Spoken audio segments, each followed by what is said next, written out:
He died with the mic still on. The booth was locked from the inside, and somewhere in the static, he left a message. The year was 1983, and Asheville, North Carolina was a town that slept early, except for the voice that kept it company after midnight. Eli Hart, host of the Midnight Hour on WZRD 91.3 FM, had become a fixture in the lives of insomniacs, truckers, and night shift workers. His voice was warm, curious, and just strange enough to make you wonder if he knew something you didn't. On October 12th, just before midnight, the station went silent. Curtis, the janitor, noticed first. He was mopping the hallway when the usual hum of Eli's voice cut out. He knocked on the booth door.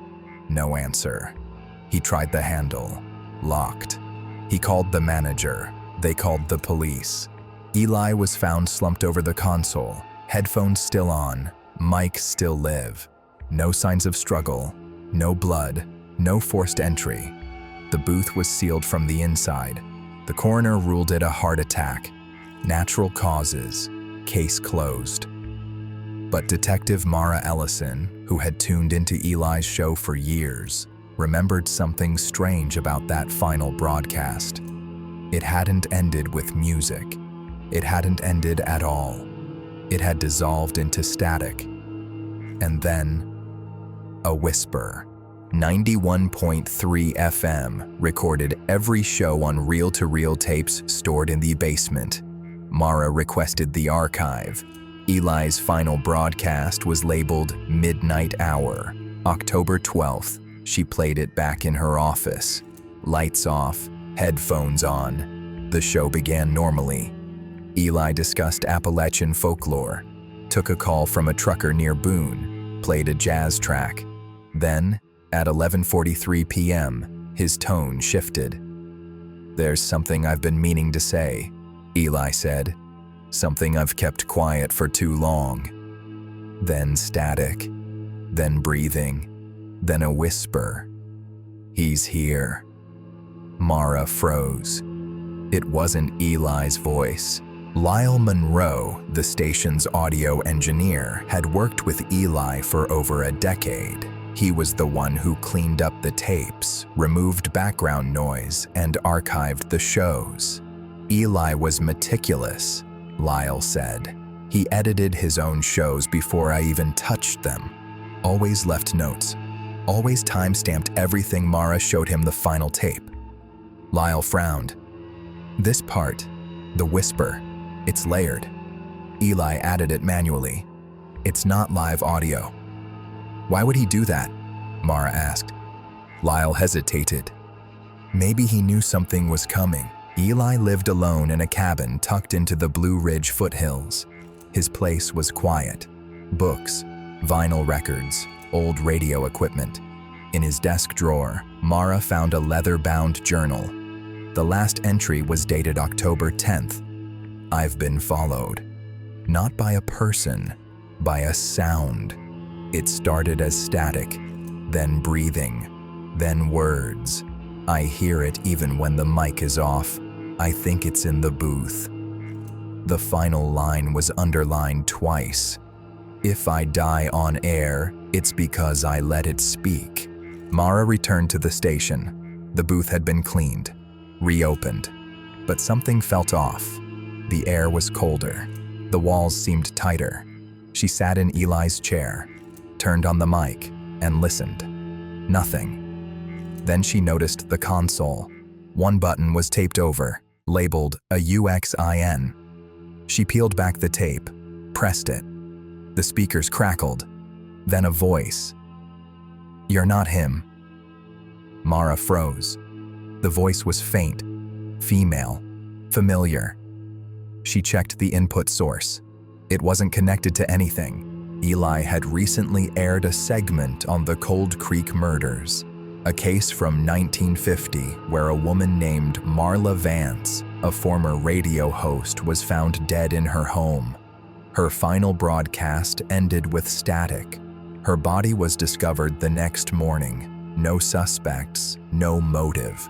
The station she worked at, WZRD 91.3 FM. Same booth, same mic, same chair. Mara pulled the case file. Marla had complained of hearing voices in the booth. Her journal, never released publicly, mentioned a whisper in the static.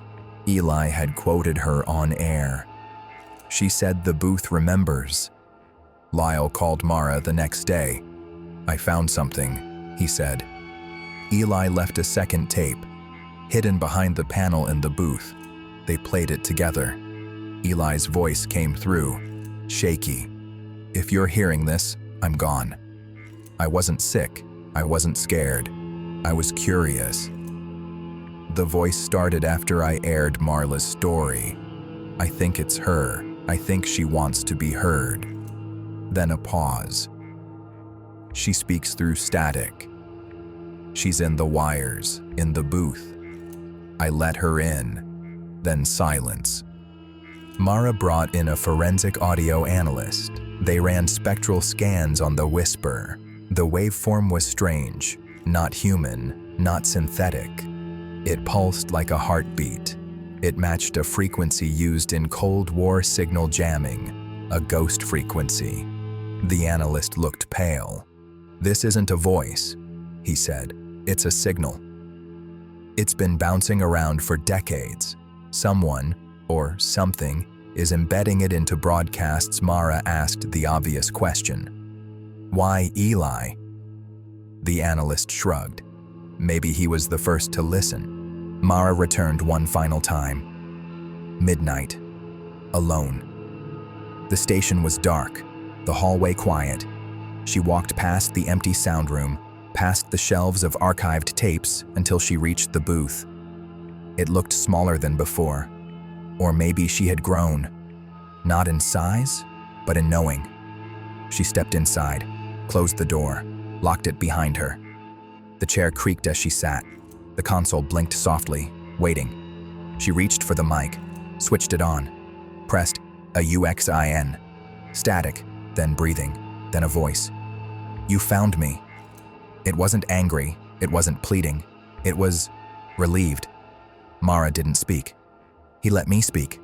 You can too." The voice was female, familiar. Not Marla's exactly, but shaped like her memory. Mara stared at the console. Her hand hovered over the record button. She thought of Eli, of his journal, of the whisper in the static. She thought of Marla, of the case file, of the booth that remembered. She thought of herself, of the silence she'd carried for years, of the things she hadn't said. Her finger trembled. Then she stopped. She reached behind the console, unplugged the mic. The static faded. The breathing ceased. The booth fell silent. She sat there for a long time, listening to nothing, and for the first time, she wondered if silence was the only way to survive a voice that never forgets. Eli Hart's death was ruled natural. The case was closed, but WZRD 91.3 FM never aired another midnight show. The booth was sealed, the tapes archived, and somewhere, buried in the static, a voice waits. Not for justice, not for revenge, just to be heard.